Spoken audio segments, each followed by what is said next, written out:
Hey guys, my name's Joe Catapano. Figured I'd put up some videos about my comic penciling process, and I just started a competition piece. So let's check out how I started it.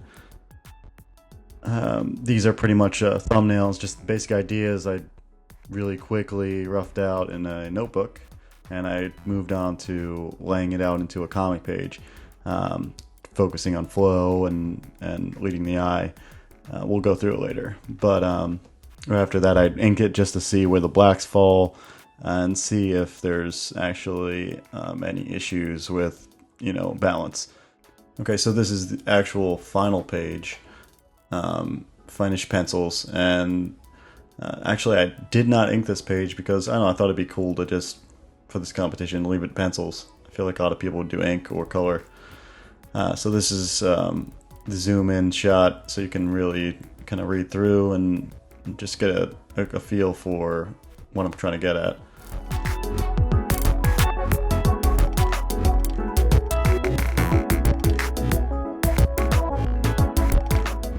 Now, right about this midpoint is where I start recording. I just didn't realize I should be recording the whole time. I didn't realize quick enough. So this is where it'll start, and you'll see my process from the midpoint on.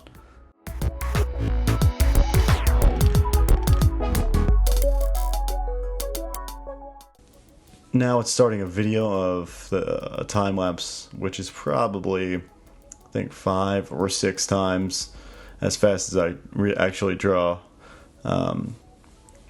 But yeah, it's going through the process. I'm about halfway through this page, and yeah, so I guess I'll talk about the competition first.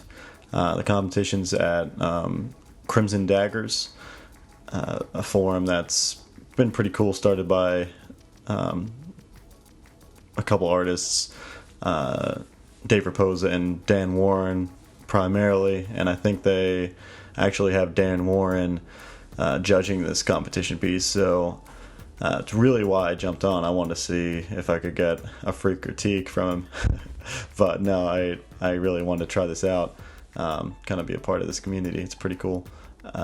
So I jumped on their website, and it seemed like they had an interesting thing to try to get a story out in one page. And I've been doing comic penciling for a while, so I feel like I have enough of a grip to pull this off. So about what's on the page,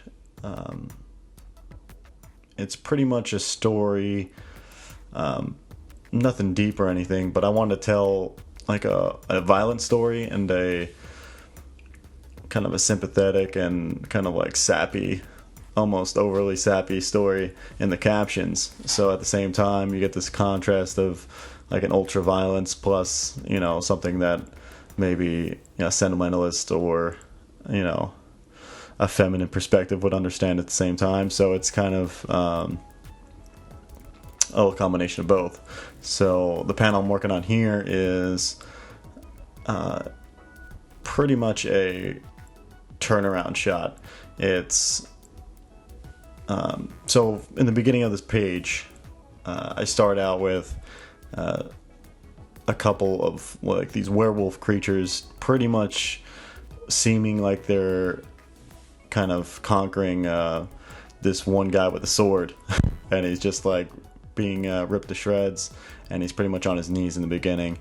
And through the next couple panels, I show kind of the purpose that he has, which is to save this chick that's kind of strapped to this stone tablet. Maybe they're sacrificing her, maybe they're just gonna eat her, but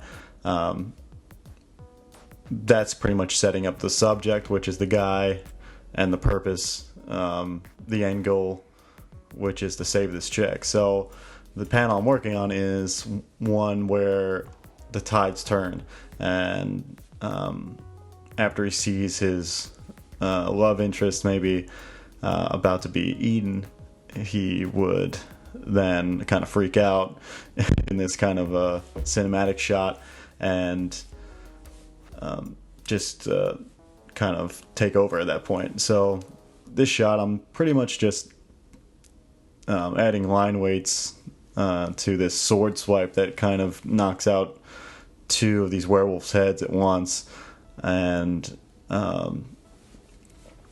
it's pretty much one of the more focused panels of the page because it breaks the panel border at the bottom.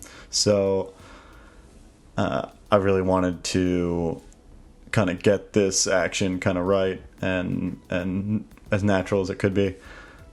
But yeah, as you can see, I'm using like a bendable ruler, and it's kind of helpful for getting curves. I really need a French curve. I had one at one point, but I feel like I've got so many artist scavengers that take my shit. So now I got this bendable ruler, which is somewhat effective, and I use it here. But so now I'm moving on to this, like the actual chopped off, neck area of this kind of werewolf, and I have this like fountain of blood shooting out, kind of inspired by other crazy. I don't know. There's a lot of Japanese influence there, and other things like Luther Strode and all these other ultra-violent kind of imagery that I've kind of been used to growing up, and that I've been reading recently. So yeah, I have this like fountain of blood shooting out this werewolf's neck. I thought it'd be hilarious to just like have something ridiculous, because the main focus of these panels and pages are to tell like a story, and the fountain of blood is not at all like necessary. It doesn't serve the story, except that I wanted to have a contrast of the violence versus the words, which the words are kind of sappy, and in this one it's something like anything's possible kind of a caption, where he's able to overcome werewolf beasts and at the same time be a monster himself. So yeah, that's what's happening. And this panel maybe went the smoothest because I do have a blue line printout, which is, let me just stop here and go on a tangent, which is I've never done this workflow before. This is like a hybrid workflow. I think that's what Freddie Williams over at DC calls it with his book. It's like you start out with your roughs and the inks like I showed you in the beginning traditionally, and then you scan them in and work. Well, you don't have to do the beginning part traditionally, but you end up with a digital, and then from there you print out and do your finals on paper again. So it's like this hybrid workflow that I've never done before, and I got this really crappy print from a neighborhood print shop, and yeah, it just turned out not the best print quality, and I wasn't ready for the ink on the page, like the blue ink that's there printed will erase off. I didn't realize that would happen, and since this is the first time I've done this, I didn't think it would have been an issue. But yeah, so I had to keep in mind, if I would, even though I'm penciling, if I have to erase, I'll kind of erasing the underdrawing. So maybe this is not the workflow for me. Maybe I'll try it again. I feel like using a light box would be better, in my opinion. So where was I going before I went on this tangent? The blue line. Yeah, I think the panel went probably the smoothest on that last panel, because it was pretty. The blue line was pretty tight, but all the finishes, all the finished lines, really came out without a hitch. Now, if you look at this next panel, which is kind of the follow-up to the first action sequence, he's got to finish off this last werewolf, and I wanted to do like a multiple figure kind of moment-to-moment action. So I want him to be kind of jumping and landing and throwing his like sword, which kind of is doubling as a spear and just like throwing it at this werewolf's face and decapitating him. That's the idea, but as you can see as I go along, I have a little trouble trying to get this motion right. And I have an animation book, this old school animation book that shows kind of these people from the 30s and 40s like doing these weird actions and just playing baseball or running or doing these weird actions, and so I'm using that as reference to get kind of this motion right, which I think comes out pretty naturally. It's not the cleanest or the most fluid. I think could have came out better, but I think for the purpose of storytelling, it's coming across well. So the figure I'm working on right now is the last pose, and so before this I'll have kind of like if you're familiar with onion skinning in animation, it's like the onion skin before is like this in between movement of the animation, of the motion of the character. So you'll see me move on to like an in between, and then there's an image at the very beginning that is the first part of the jump. So as I said, I've been penciling for a while, and not always traditionally. I've been doing a lot of digital stuff as well. I work for a company in Florida here where I live, doing some game stuff and concept art. So I'm not always doing comics, but it's really where my heart's at. So I just like all the ideas and the experimentation I can do with how to tell a story and how I can kind of like show what's in my mind when I see a cool story, when I see cool motion and innovative, not necessarily innovative, but striking movements. I just want to be able to show that in the clearest way, and for some reason comics really speak to me. So that's what I want to do in the future, probably for the most part. That's where my goals lie. So I think here I am looking at the middle pose, and I'm trying to figure out which way the arm should go and which way you should hold this kind of sword, because it's not really being used as a sword right now. It's being used as a shield or a spear, a shield. And I kind of designed this sword with a handle on the side, almost like Strider.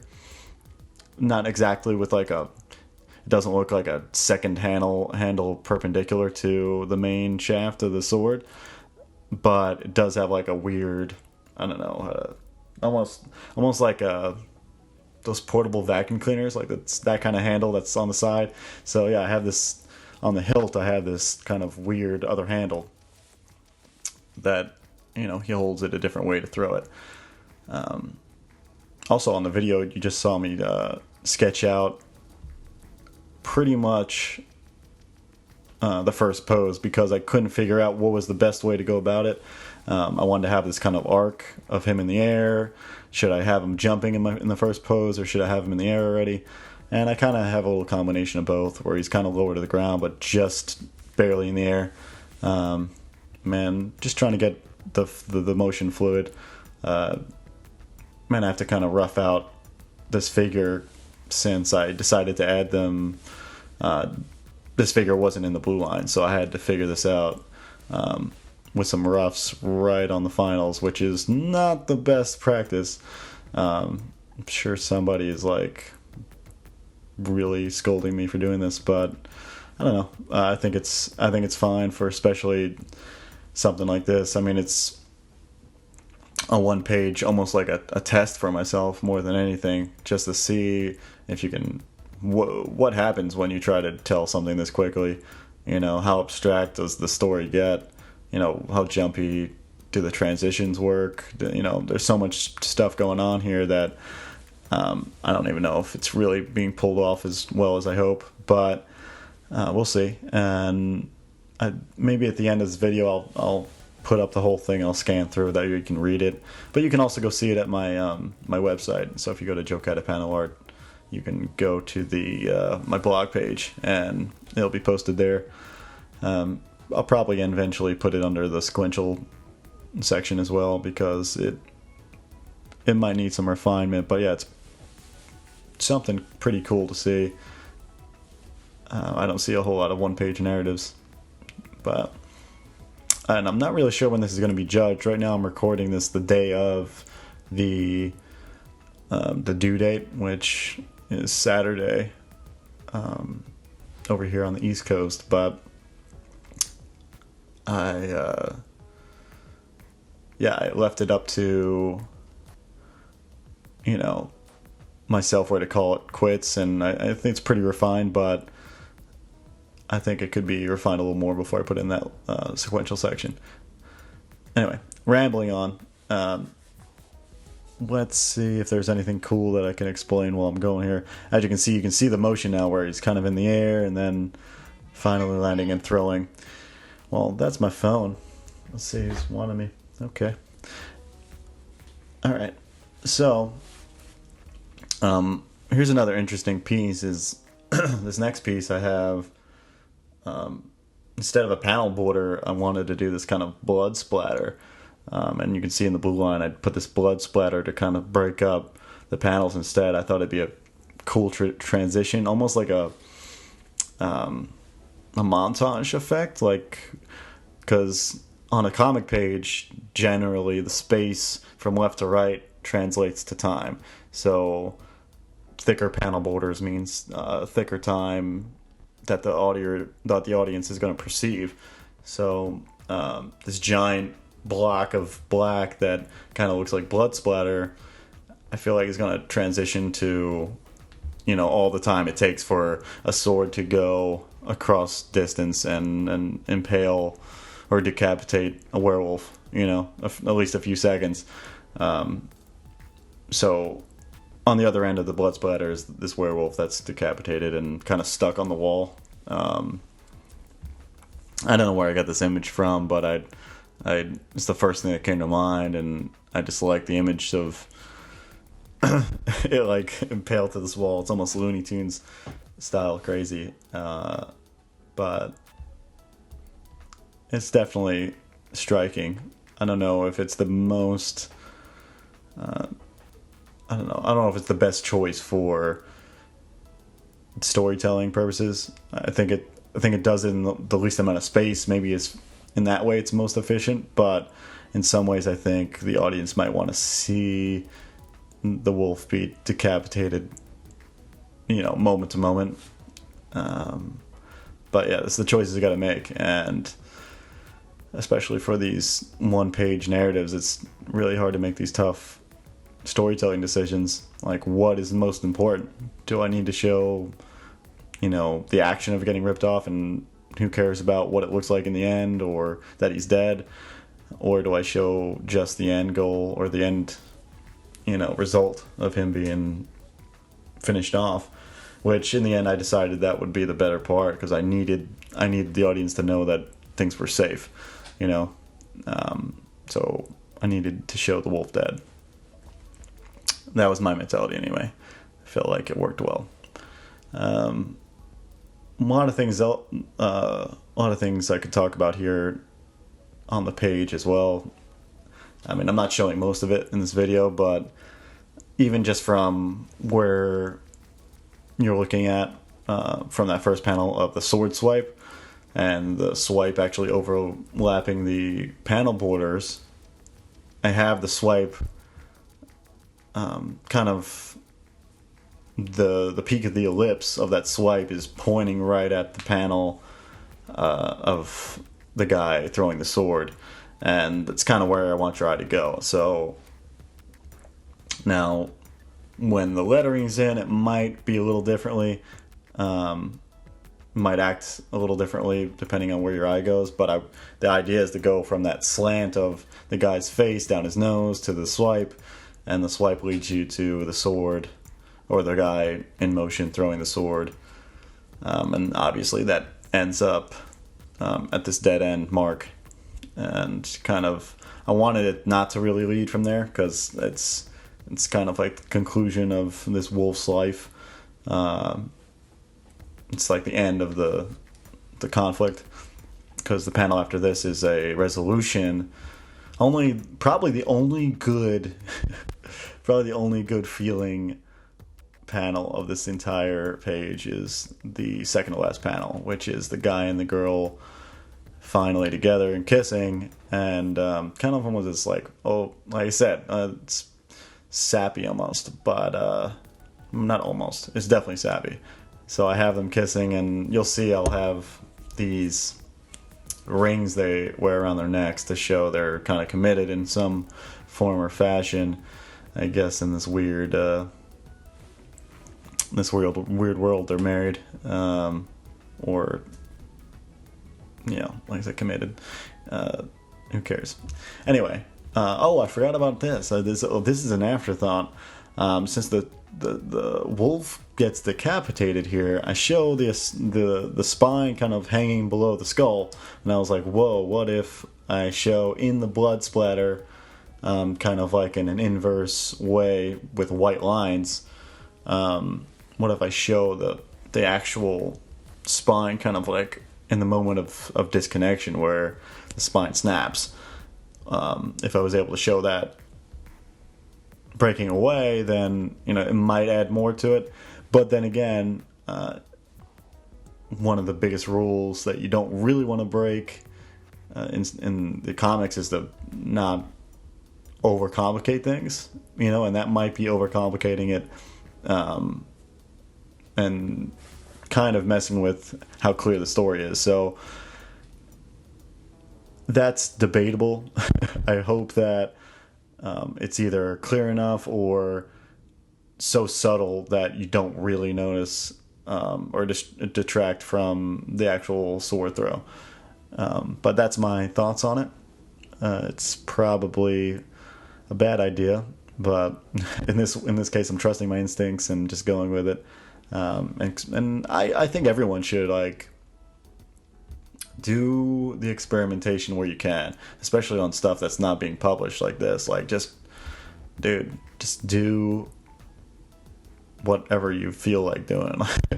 It sounds dumb because it's a no-brainer, but I know a lot of people stick to the rules too tightly, and I think if you don't go for some of these kind of risky moves, then what are you doing, man? Just go copy fucking Kirby or something, It's my call. But anyway, don't want to put anybody in that hole of not trying anything new, but I think it's a good idea to experiment a little bit. Actually, experiment more than not, for sure. So this last panel, or second to last panel, like I said, is this guy and girl kissing. I'm messing with this guy's hair, and I've kind of been doing this weird anime hybrid style that I'm kind of keen to, but for this story, it's kind of clashing with some of the other werewolf stuff. It's almost like this. I didn't give the werewolves a super anime look necessarily.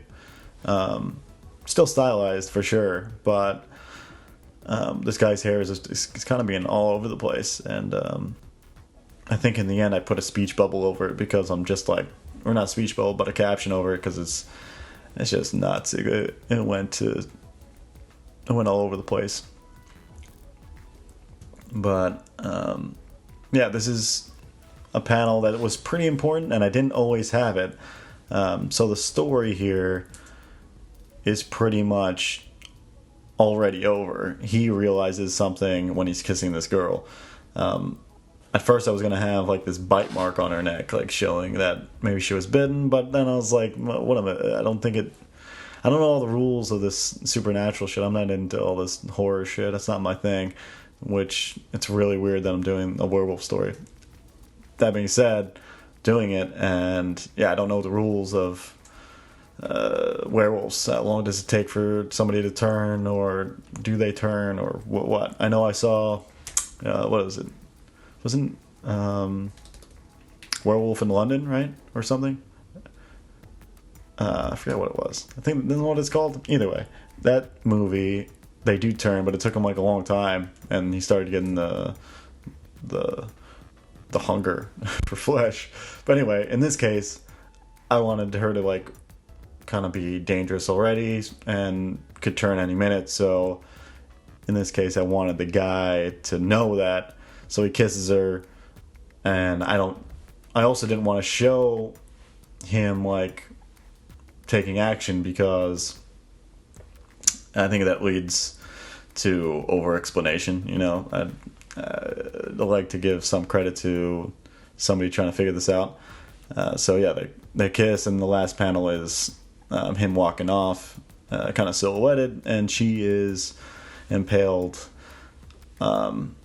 stabbed through the heart on the tablet she's on. So this guy kind of like knew what was going to happen and kills her, even though he loves her. So that's the whole point of this whole thing, and it's kind of the sappy part of it. The love interest gets killed in the end, which is kind of cool. I think I like that ending. I was talking to a couple friends about what they would do in this situation, and I almost debated giving the female kind of the switch around on like these tropes, like the bullshit, whatever, feminist stuff. So she would, in that case, kill the werewolf herself or something, break the chains. I don't know what would happen, but it would be cool to have that twist. But I think I've seen a lot of people do that too, so I would just want to go ruthless with it, and and I think it matched my captions, which it has this parallel with the words about nothing lasting forever. So it kind of ends on a crazy note, but it matches the words. So as far as storytelling goes, that works. All right. So last panel. I know this is a long ass video. I didn't think it would be this long, but little explanation on this one. I think it's probably my favorite panel, compositionally for sure. It just reads so good from left to right, and it has like a lot of the same shapes, just like really pronounced. The negative space is crazy good, but yeah, it reads insanely well from left to right. It came out awesome, but yeah, that's probably having from luck. Sometimes you just draw enough and magic happens, I guess. But yeah, so from the left, I have this kind of claw hand, making the reader assume it's that werewolf that just died, or his body, his decapitated body. So that's the end of his hand, and his hand's kind of pointing kind of toward the slab, which in turn points toward the dude in the distance. So it reads well that way. And when I start drawing the lady on the tablet itself, you'll see I have her hand like curled almost in the exact same way as the werewolf that's dead. So there's a parallel between visually, just like right off the bat, you like make this connection, like, oh, okay, even if you didn't get the point before, it's kind of rubbed in now that visually the hands are the same. You're kind of putting two and two together. At least that's what I'm hoping happens. I think I also start putting like a half snout on her too, just to show. I kind of elongated her body, try to make it look weird, weird as possible. That was the goal with this one. So making her weird, and I think just the low angle was really awesome, really cool. I think it's dynamic, and I'm probably most happy with this last panel. And it has like this very stationary feel, like the first panel does. You're left with a still image of the guy kind of looking back at you, just like in the first panel, which I know you haven't seen yet, unless you rewind back in this video. In the beginning of the video, I have the still image of the first panel. You can see, and they're kind of like similar. So I kind of like how that worked. there's a lot of things that I don't show in this video as well, and a lot of those things are just filling in blacks. All the blue spaces like go filled in with pencil, and I wasn't planning to ink it. Maybe I ink it eventually, but for this competition I'm not going to ink it. I really like working with pencil the best. Something about it is, you know, you can't get as clean edges, and it's not anywhere near as sharp as the contrast you get with ink, but you know, the slight gradients, you feel the movement better with the pencil. Like ink just feels sterile to me, you know. I just like how I can feel the pencil like attempting to be something it's not, and I don't know, something that's maybe reading too much into it, but that's why I like penciling so much. But I'm finishing off this panel, which is going really quick because the blue line was pretty on spot, on point, not spot, but it's going well. I'm probably gonna jump off because I don't know how long this video will go for. Didn't plan this out too well. But yeah, thank you for listening to me ramble about stuff. If you did stay on for 30 minutes listening to me, then you must be a fan already. You must have, like, maybe I owe you money or something. But if not, thanks for watching, and you can go ahead and watch the video play out. It goes on for about another 30 seconds or so. But thanks a lot. If you like what I'm doing, subscribe, because I'm going to do a lot more videos like this, mainly focusing on storytelling and comic penciling. So if you're interested, stay tuned, hit the like and subscribe button, and you'll see what other kind of craziness I end up making. But yeah, thanks.